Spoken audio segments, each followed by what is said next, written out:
नमस्कार दोस्तों। तो दोस्तों मैं विकी गुप्ता आप सबका स्वागत करता हूं एक बार फिर से आपके अपने YouTube channel Gupta GS teaching centre में। तो दोस्तों आज मैं आपके लिए इस वीडियो में जीके जीएस से कुछ प्रश्नों को लेकर आया हूं जो आपके आने वाले एग्जाम के लिए बहुत इंपॉर्टेंट होगा। ये जितने भी सवाल है बहुत इंपॉर्टेंट है, वीडियो को पूरा अंत तक देखिएगा। चलिए शुरू करते हैं आज का सबसे पहला सवाल से। सबसे पहला सवाल है कि योग दर्शन के संस्थापक कौन थे। तो योग दर्शन के संस्थापक थे महर्षि पतंजलि। कौन थे? महर्षि पतंजलि जो थे ये योग दर्शन के संस्थापक थे। नेक्स्ट है कि शेर किस देश का राष्ट्रीय पशु है। तो शेर जो है ये नीदरलैंड का राष्ट्रीय पशु है। कहाँ का है? नीदरलैंड का। याद रखिएगा कि शेर जो है ये नीदरलैंड का राष्ट्रीय पशु है। अच्छा, नीदरलैंड की राजधानी क्या है? तो एम्स्टर्डम। क्या है? एम्स्टर्डम जो है ये नीदरलैंड की राजधानी है। नेक्स्ट है कि जानकी रमन समिति का संबंध किससे है। तो जानकी रमन समिति का संबंध है प्रतिभूति घोटाला से। किससे संबंधित है? यानी कि जानकी रमन समिति का संबंध है प्रतिभूति घोटाला से। नेक्स्ट देखेंगे अगला सवाल। अगला सवाल आपके सामने है। सवाल है कि न्याय दर्शन के संस्थापक कौन है। तो न्याय दर्शन के संस्थापक है महर्षि गौतम। कौन है? महर्षि गौतम जो है ये न्याय दर्शन के संस्थापक है। नेक्स्ट है कि सर्वप्रथम चौहरा शतक लगाने वाला क्रिकेट खिलाड़ी कौन है। तो सर्वप्रथम चौहरा शतक लगाने वाला क्रिकेट खिलाड़ी है ब्रेन लारा। कौन है दोस्तों? तो ब्रेन लारा जो है ये सर्वप्रथम चौहरा शतक लगाने वाला खिलाड़ी है। नेक्स्ट है कि बनारस हिंदू विश्वविद्यालय की स्थापना किसने की थी। तो बनारस हिंदू विश्वविद्यालय की स्थापना पंडित मदन मोहन मालवीय ने किए थे। किसने किया था? पंडित मदन मोहन मालवीय ने बनारस हिंदू विश्वविद्यालय की स्थापना किए थे। ठीक है दोस्तों, चलिए शुरू अगला सवाल देखते हैं। अगला सवाल है कि गायकवाड़ कहाँ का शासक था। तो बड़ौदा का शासक था। याद रखिएगा कि गायकवाड़ जो है ये बड़ौदा का शासक था। नेक्स्ट है कि गीतांजलि का अंग्रेजी अनुवाद किसने किया था। तो गीतांजलि का अंग्रेजी अनुवाद किया था रविंद्रनाथ टैगोर ने। किसने किया था? रविंद्रनाथ टैगोर ने गीतांजलि का अंग्रेजी अनुवाद किया था। नेक्स्ट देखते हैं अगला सवाल। अगला सवाल आपके सामने है। सवाल है कि कोलाबा पॉइंट कहाँ है। तो ये मुंबई में स्थित है। याद रखिएगा कि कोलाबा पॉइंट जो है ये कहाँ स्थित है? मुंबई में। नेक्स्ट है कि सांख्य दर्शन के संस्थापक कौन थे। तो सांख्य दर्शन के संस्थापक थे महर्षि कपिल। कौन थे? महर्षि कपिल जो थे ये सांख्य दर्शन के संस्थापक थे। नेक्स्ट है कि हुंडरू जलप्रपात किस नदी पर स्थित है। तो ये स्वर्णरेखा नदी पर स्थित है। याद रखिएगा कि हुंडरू जलप्रपात जो है ये स्वर्णरेखा नदी पर स्थित है। ठीक है दोस्तों, नेक्स्ट देखते हैं अगला सवाल। अगला सवाल आपके सामने है कि लौंग के उत्पादन में भारत के अग्रणी राज्य कौन है। तो ये है तमिलनाडु। याद रखिएगा कि लौंग के उत्पादन में भारत के अग्रणी राज्य है तमिलनाडु। नेक्स्ट है कि भारत का म्यूचुअल फंड कौन था। याद रखिए भारत का म्यूचुअल फंड कौन था। तो US64 जो ये भारत का म्यूचुअल फंड था। नेक्स्ट है कि CAS का फुल फॉर्म क्या होता है। तो कंडीशनल एक्सेस सिस्टम। क्या होता है? कंडीशनल एक्सेस सिस्टम जो है ये CAS का फुल फॉर्म होता है। ठीक है दोस्तों, नेक्स्ट देखते हैं अगला सवाल। अगला सवाल आपके सामने है कि भारत में पेट्रोलियम उत्पादन में अग्रणी राज्य कौन है। तो यह है महाराष्ट्र। याद रखिएगा कि भारत में पेट्रोलियम उत्पादन में अग्रणी राज्य है महाराष्ट्र। ठीक है दोस्तों, चलिए नेक्स्ट है अगला सवाल। अगला सवाल है कि ऋग्वेद में पुरंदर शब्द का प्रयोग किस देवता के लिए किया गया था। तो याद रखिएगा कि ऋग्वेद में पुरंदर शब्द का जो प्रयोग है ये इंद्र देवता के लिए किया गया था। किसके लिए किया गया था? इंद्र देवता के लिए। वेद कितने होते हैं? वेद 4 होते हैं। कौन कौन सा वेद? ऋग्वेद, सामवेद, यजुर्वेद और अर्थववेद। सबसे पुराना वेद कौन सा है? ऋग्वेद। सबसे नया वेद अर्थववेद। ठीक है, याद रखिएगा। नेक्स्ट देखते हैं अगला सवाल। अगला सवाल आपके सामने है। सवाल है कि वेदों की ओर लौटो का कथन किसका है। तो यह स्वामी दयानंद सरस्वती का है। ठीक है, याद रखिएगा कि स्वामी दयानंद सरस्वती ने क्या किया था? वेदों की ओर लौटो। नेक्स्ट है भारत का वित्तीय वर्ष कब प्रारंभ होता है। तो 1 अप्रैल को। ठीक है दोस्तों, 1 अप्रैल को भारत का वित्तीय वर्ष प्रारंभ होता है। नेक्स्ट है कि इनकलाब जिंदाबाद का किसका कथन है। तो भगत सिंह का है। ठीक है, भगत सिंह क्या कहा था? इनकलाब जिंदाबाद। ठीक है। अच्छा, भगत सिंह, सुखदेव और राजगुरु को फांसी कब दिया गया था। तो 23 मार्च 1931 को। याद रखिएगा कि 23 मार्च 1931 ईस्वी को भगत सिंह, सुखदेव और राजगुरु को फांसी दिया गया था। ठीक है, चलिए नेक्स्ट देखते हैं अगला सवाल। अगला सवाल आपके सामने है कि भारतीय जनसंघ किस की स्थापना किसने किया था? तो श्यामा प्रसाद मुखर्जी ने। याद रखिएगा कि श्यामा प्रसाद मुखर्जी ने भारतीय जनसंघ की स्थापना किए थे। नेक्स्ट है कि यूनिसेफ दिवस कब मनाया जाता है?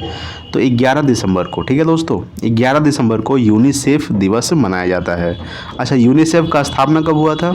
ये 1946 को हुआ था। ठीक है, यानी कि 11 दिसंबर 1946 को यूनिसेफ का स्थापना हुआ था, इसलिए 11 दिसंबर को क्या मनाया जाता है? यूनिसेफ दिवस। नेक्स्ट है कि चीन का शोक किस नदी को कहा जाता है? तो हांगो नदी को। ठीक है, हांगो नदी को चीन का शोक कहा जाता है। ठीक है, चलिए नेक्स्ट है अगला सवाल आपके सामने है। देखिए, सवाल है कि भारत में प्रथम बार आईएएस की परीक्षा कब हुआ था? तो 1947 ईस्वी को हुआ था। कब हुआ था? भारत में प्रथम बार आईएएस की परीक्षा हुआ था 1947 को। नेक्स्ट है कि अद्वैत सिद्धांत के प्रतिपादक कौन थे? तो श्री शंकराचार्य। कौन थे? श्री शंकराचार्य जो है ये अद्वैत सिद्धांत के प्रतिपादक थे। नेक्स्ट देखेंगे अगला सवाल है कि पालीताना मंदिर कहाँ है? तो भावनगर गुजरात में है। याद रखिएगा कि पालीताना मंदिर जो है ये कहाँ स्थित है? भावनगर गुजरात में। नेक्स्ट है कि सेशल्स किस महासागर में स्थित है? तो ये हिंद महासागर में स्थित है। ठीक है दोस्तों, याद रखिएगा कि सेशल्स किस महासागर में स्थित है? हिंद महासागर। नेक्स्ट है कि आराम हराम है का नारा किसने दिया था? तो जवाहरलाल नेहरू ने दिया था। याद रखिएगा कि आराम हराम है का नारा किसने दिया था? जवाहरलाल नेहरू। ठीक है, चलिए नेक्स्ट देखते हैं अगला सवाल है कि कालाहारी रेगिस्तान कहाँ है? तो दक्षिण पश्चिम अफ्रीका में। ठीक है दोस्तों, याद रखिएगा कि दक्षिण पश्चिम अफ्रीका में कालाहारी रेगिस्तान स्थित है। नेक्स्ट है कि नोक रेक बायोस्फीयर रिजर्व कहाँ है? तो ये मेघालय में है। ठीक है, नोक रेक बायोस्फीयर जो है ये मेघालय में स्थित है। नेक्स्ट है कि पृथ्वी का विषुवतीय व्यास की लंबाई कितनी है? तो 12,756 किलोमीटर। ठीक है, यानी कि 12,756 किलोमीटर पृथ्वी का विषुवतीय व्यास की लंबाई है। नेक्स्ट देखते हैं अगला सवाल आपके सामने है कि पृथ्वी का ध्रुवीय व्यास की लंबाई कितना है? तो 12,714 किलोमीटर। ठीक है दोस्तों, यानी कि 12,714 किलोमीटर पृथ्वी का ध्रुवीय व्यास की लंबाई है। नेक्स्ट है पृथ्वी के ध्रुवीय व्यास विश्व व्यास से कितना कम है? तो 42 किलोमीटर। याद रखिएगा कि पृथ्वी का ध्रुवीय व्यास जो है ये विषुवतीय व्यास से कितना कम है? 42 किलोमीटर। ठीक है दोस्तों, चलिए नेक्स्ट है अगला सवाल आपके सामने है कि पृथ्वी पर दिन और रात किसके कारण होता है? तो पृथ्वी का अपने अक्ष पर घूर्णन के कारण। ठीक है, यानी पृथ्वी का अपने अक्ष पर घूर्णन के कारण पृथ्वी पर दिन और रात होता है। नेक्स्ट है कि सूर्य के ऊर्जा का स्रोत क्या है? तो नाभिकीय संलयन। याद रखिएगा कि सूर्य की ऊर्जा का स्रोत है नाभिकीय संलयन। नेक्स्ट है कि हमारी आकाशगंगा की आकृति कैसा है? तो सर्पिलाकार है। याद रखिएगा कि हमारी आकाशगंगा की जो आकृति है कैसा है? सर्पिलाकार है। नेक्स्ट देखते हैं अगला सवाल है कि ग्रीन हाउस प्रभाव के लिए कौन सा गैस मुख्य रूप से उत्तरदायी है? तो यह है कार्बन डाइऑक्साइड। याद रखिएगा कि ग्रीन हाउस प्रभाव के लिए कौन सा गैस मुख्य रूप से उत्तरदायी है? Carbon dioxide. नेक्स्ट है कि ग्लूकोज का रासायनिक सूत्र क्या होता है? तो C6H12O6। ठीक है दोस्तों, C6H12O6 ग्लूकोज का रासायनिक सूत्र होता है। नेक्स्ट है कि कौन सा गैस चूने के पानी को दूधिया रंग में बदल देता है? तो कार्बन डाइऑक्साइड। ठीक है, कार्बन डाइऑक्साइड जो है ये चूने के पानी को दूधिया रंग में बदल देता है। नेक्स्ट देखेंगे अगला सवाल आपके सामने है कि पृथ्वी के भूपट्टी में सर्वाधिक मात्रा में पाए जाने वाला तत्व क्या है? तो ऑक्सीजन है। कितना परसेंट? 46.08% पाया जाता है। याद रखिएगा कि पृथ्वी के भूपट्टी में सर्वाधिक मात्रा में पाया जाने वाला तत्व है ऑक्सीजन। नेक्स्ट है कि सहारा मरुस्थल कहाँ है? तो यह है उत्तरी अफ्रीका में। याद रखिएगा कि सहारा मरुस्थल कहाँ है? उत्तरी अफ्रीका में स्थित है। ठीक है, सबसे बड़ा मरुस्थल सहारा मरुस्थल जो उत्तरी अफ्रीका महाद्वीप में स्थित है। नेक्स्ट है कि यूरेनियम एवं निकेल उत्पादन में अग्रणी राज्य कौन है? तो यह है झारखंड। ठीक है दोस्तों, यानी कि यूरेनियम एवं निकेल उत्पादन में अग्रणी राज्य है झारखंड। नेक्स्ट है कि मूंगफली और कपास के उत्पादन में भारत के अग्रणी राज्य कौन है? तो यह है गुजरात। ठीक है दोस्तों, याद रखिएगा कि मूंगफली और कपास के उत्पादन में भारत का अग्रणी राज्य है गुजरात। यूरेनियम एवं निकेल के उत्पादन में अग्रणी राज्य कौन है? झारखंड। नेक्स्ट है कि जय जवान जय किसान का नारा किसने दिया था? तो लाल बहादुर शास्त्री ने। और जय जवान जय किसान और जय विज्ञान किसने दिया था? तो अटल बिहारी वाजपेयी ने। ये भी याद रखिएगा। ठीक है, चलिए नेक्स्ट देखते हैं अगला सवाल आपके सामने है कि श्रीमेव जयते का कथन है इंदिरा गांधी का। ठीक है, किसका है? श्रीमेव जैसे जो कथन है किसका है, इंदिरा गांधी। नेक्स्ट है कि प्रकाश वर्ष क्या है, तो एक वर्ष में प्रकाश द्वारा तय की गई दूरी है।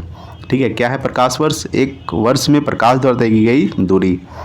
नेक्स्ट है कि पृथ्वी के वातावरण में ऑक्सीजन तथा नाइट्रोजन की प्रतिशत मात्रा कितना होता है, तो 99%। ठीक है, यानी कि पृथ्वी के वातावरण में ऑक्सीजन तथा नाइट्रोजन की प्रतिशत मात्रा कितना होता है, 99%। देखिए नाइट्रोजन कितना परसेंट पाया जाता है, तो 78%। ठीक है, 78%। और ऑक्सीजन कितना पाया जाता है, तो 21%। याद रखिएगा, ऑक्सीजन कितना परसेंट पाया जाता है, 21% वायुमंडल में, और नाइट्रोजन 78%। जब जोड़िए कितना हो जाएगा, तो 99%। और बाकी 1% पाया जाता है अन्य गैस। ठीक है, तो चलिए नेक्स्ट देखते हैं अगला सवाल। अगला सवाल आपके सामने है कि गुलाब किस देश का राष्ट्रीय पुष्प है, तो ये यूनाइटेड किंगडम का है। ठीक है, यूनाइटेड किंगडम का यानी कि यूके यानी कि यूनाइटेड किंगडम का राष्ट्रीय पुष्प क्या है, तो गुलाब है। नेक्स्ट है कि भारत का राष्ट्रीय पुष्प क्या है, तो ये है कमल। ठीक है दोस्तों, कमल जो है ये भारत का राष्ट्रीय पुष्प है। नेक्स्ट देखते हैं अगला सवाल आपके सामने है कि नंदी हिल्स कहाँ है, तो ये बेंगलोर में स्थित है। कहाँ स्थित है, नंदी हिल बेंगलोर में। नेक्स्ट है कि चैंपियंस ट्रॉफी का संबंध किस खेल से है, तो ये क्रिकेट खेल से है। ठीक है दोस्तों, यानी कि चैंपियंस ट्रॉफी का संबंध किस खेल से है, क्रिकेट खेल से। नेक्स्ट है कि मुसोलिनी कहाँ का निवासी था, तो ये इटली का था। इटली की राजधानी क्या है, रोम। ठीक है दोस्तों, और रोम जो है ये टाइबर नदी के किनारे स्थित है। कौन सी नदी, टाइबर नदी के किनारे, याद रखिएगा। तो मुसोलिनी कहाँ का निवासी था, तो इटली का था। ठीक है, चलिए नेक्स्ट है आपके सामने अगला सवाल है कि किस कवि को भारतीय आत्मा कहा जाता है, तो माखनलाल चतुर्वेदी को। ठीक है, माखनलाल चतुर्वेदी को भारतीय आत्मा कहा जाता है।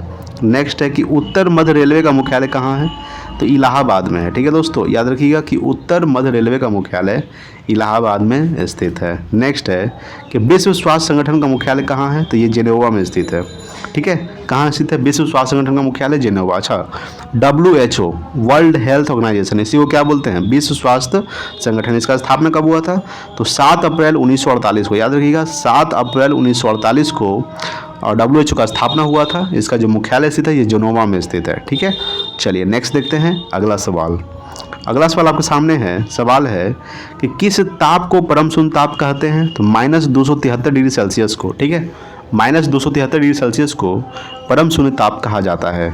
नेक्स्ट है कि अकबर कितने वर्ष की आयु में सम्राट बना था, तो 13.5 वर्ष की उम्र में, यानी कि 13 वर्ष 6 महीने की उम्र में अकबर ने सम्राट बना था। अच्छा, अकबर का जन्म कब हुआ था, तो अकबर का जन्म हुआ था 1542 ईस्वी को। ठीक है, कहाँ हुआ था, तो अमरकोट में हुआ था, याद रखिएगा। ठीक है, चलिए नेक्स्ट देखते हैं अगला सवाल आपके सामने है कि भारत का अंतिम अंग्रेज गवर्नर जनरल कौन थे, तो लॉर्ड माउंटबेटन। ठीक है, लॉर्ड माउंटबेटन जो थे ये भारत का अंतिम अंग्रेज गवर्नर जनरल थे। नेक्स्ट है कि मायोपिया को ठीक करने के लिए किस लेंस का प्रयोग करते हैं, तो अवतल लेंस का प्रयोग किया जाता है। याद रखिएगा कि मायोपिया को ठीक करने के लिए अवतल लेंस का प्रयोग किया जाता है। नेक्स्ट है कि शरीर की सबसे छोटी ग्रंथि कौन सी है, तो पीयूष ग्रंथि। याद रखिएगा कि पीयूष ग्रंथि जो है ये शरीर की सबसे छोटी ग्रंथि है। नेक्स्ट देखेंगे अगला सवाल आपके सामने है कि शरीर की सबसे बड़ी ग्रंथि कौन सी है, तो यकृत, यानी कि लीवर जो है ये शरीर की सबसे बड़ी ग्रंथि है। अच्छा, लीवर यानी यकृत का वजन कितना होता है, तो 1.5 kg होता है, यानी कि 1.5 kg होता है यकृत का वजन, यानी कि लीवर का। ठीक है, तो शरीर की सबसे बड़ी ग्रंथि यकृत। नेक्स्ट है कि कौन शरीर का सबसे बड़ा अंग है, तो त्वचा। याद रखिएगा त्वचा जो है ये शरीर का सबसे बड़ा अंग है।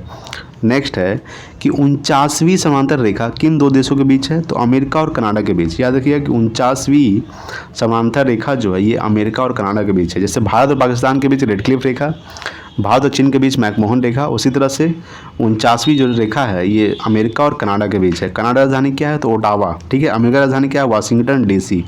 ठीक है, चलिए नेक्स्ट देखते हैं अगला सवाल आपके सामने है कि रेड क्लिफ रेखा किन 2 देशों के बीच है, तो भारत एवं पाकिस्तान के बीच है। ठीक है, अच्छा डुरंड रेखा किसके बीच है, डुरंड रेखा, तो ये डुरंड रेखा जो है ये पाकिस्तान और अफगानिस्तान के बीच है। ठीक है, पाकिस्तान और अफगानिस्तान के बीच डुरंड रेखा, भारत और चीन के बीच मैकमोहन रेखा।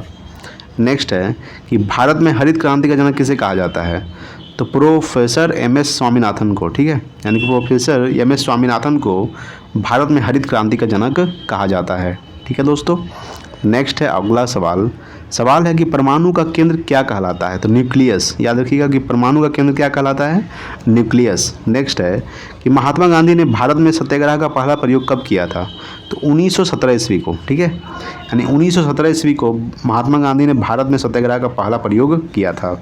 नेक्स्ट है कि भारत में दक्षिण पश्चिम मानसून कब से कब तक रहता है?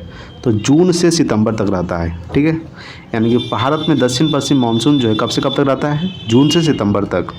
नेक्स्ट देखेंगे अगला सवाल। अगला सवाल है कि टेनिस खिलाड़ी रोजर फेडरर का संबंध किस देश से है? तो ये स्विट्ज़रलैंड के रहने वाले हैं। याद रखिएगा कि टेनिस खिलाड़ी रोजर फेडरर जो है ये कहाँ के रहने वाले हैं? स्विट्ज़रलैंड। नेक्स्ट है कि राष्ट्रीय प्रौद्योगिकी दिवस कब मनाया जाता है? तो 11 मई को, ठीक है, 11 मई को राष्ट्रीय प्रौद्योगिकी दिवस मनाया जाता है। नेक्स्ट है कि मनुष्य किस तरंगदैर्घ्य वाले ध्वनि को सुन सकता है? तो 20 से 20,000 हर्ट्ज तक जो ध्वनि होती है वो मनुष्य सुन सकता है, ठीक है, यानी 20 से 20,000 हर्ट्ज तक तरंगदैर्घ्य वाली ध्वनि को मनुष्य सुन सकता है, ठीक है। चलिए नेक्स्ट देखते हैं अगला सवाल आपके सामने है। सवाल है कि बंगाल में फोर्ट विलियम का प्रथम अध्यक्ष कौन था? ये चार्ल्स आयर था। कौन था? चार्ल्स आयर जो है ये बंगाल में फोर्ट विलियम के प्रथम अध्यक्ष था।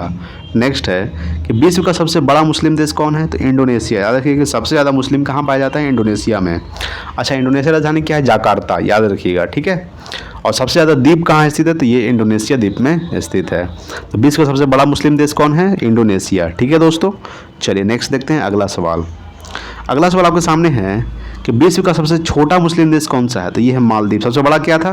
तो इंडोनेशिया था। और सबसे छोटा कौन सा है? तो ये मालदीव। मालदीव राजधानी क्या है? इसका राजधानी है माले, ठीक है। क्या है? माले जो है मालदीव की राजधानी है। नेक्स्ट है कि पृथ्वी के क्रोड का मुख्य घटक कौन सा है? यह है लोहा तथा निकेल। याद रखिएगा कि पृथ्वी के क्रोड का मुख्य घटक कौन सा है? लोहा और निकेल। लोहा का संकेत क्या होता है? Fe होता है और निकेल का Ni होता है। याद रखिएगा, ठीक है दोस्तों। लोहा का परमाणु संख्या क्या होता है? 26, ठीक है। और निकेल का कितना होता है? निकेल का होता है 29। नेक्स्ट है कि 38वीं समांतर रेखा किन दो देशों के बीच बनती है? तो ये उत्तरी कोरिया और दक्षिणी कोरिया के बीच।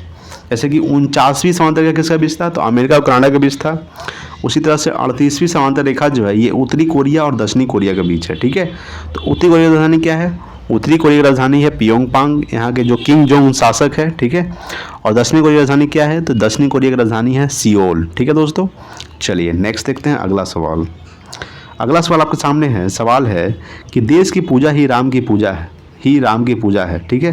यह कथन किसका है? यानी देश की पूजा ही राम की पूजा है। ये रिपीट हो गया यहाँ से यहाँ तक, ठीक है। याद रखिएगा कि मदन लाल ढींगरा का, यानी कि मदन लाल ढींगरा ने क्या कहा था? कि देश की पूजा ही राम की पूजा है, ठीक है। नेक्स्ट है कि कुषाण राजवंश का प्रसिद्ध शासक कौन था? तो ये कनिष्क था। याद रखिएगा कि कुषाण राजवंश का प्रसिद्ध शासक कनिष्क था, ठीक है दोस्तों। चलिए नेक्स्ट देखते हैं अगला सवाल है और ये लास्ट सवाल रहेगा। भारत द्वारा प्रथम भूमिगत परमाणु विस्फोट का परीक्षण कब किया गया था?